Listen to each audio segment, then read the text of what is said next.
ওই যারা খেজুরের রস করে তাদের কাছে ওই শক্ত বস্তুটা আনেন, যাকে বলে ওলা, চাকতি, পিটুলি বা পাটুলি বা লবাত, যার নামই বলুন, ওটা হাতে করে যদি আনেন, কি বলে, পাটালি, যদি হাতে করে আনেন, যদি হাতে ধরে আনেন, যদি হাতটা উল্টেও দেন, তবু আর করবে না হরি হরি বল।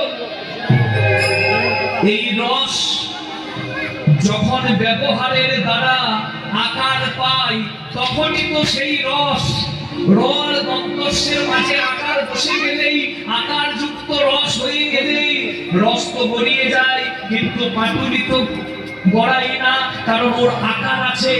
জলের আকার নাই, রসের আকার নাই, কিন্তু পাটুলির আকার আছে। আকার যখন রসের মাঝে বসে যায়, সেই রসই তো জীবাত্মা পরমাত্মার মিলন, রয়াকার দন্তস্য রাস হয়ে যায়।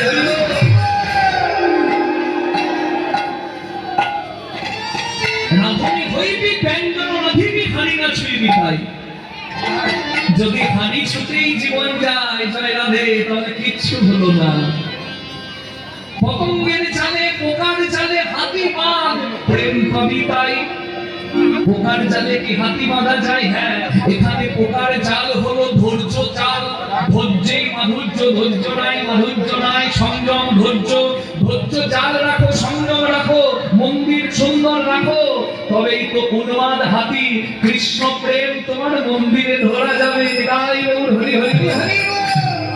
কোন বৃন্দাবনে রসোপজয় সুধার জন্ম হয়, কোন বৃন্দাবনে বিকশিত তত্ত্ব ভবন বসে তাই।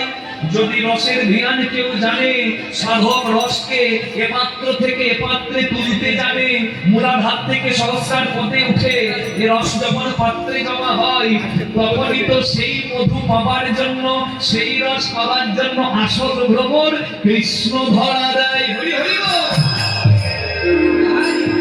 এ যে গোপনের ধন না হইবে কখন, বেনসিক জনের সনে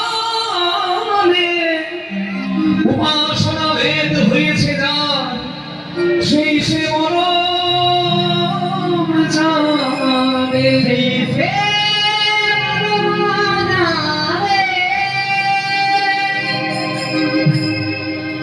হ্যাঁ, জয় রাধে। কি তার রাধারানী তার মন্দিরে কৃষ্ণ ধনে ধনী হয়ে বসে আছে, জয় রাধে। তাই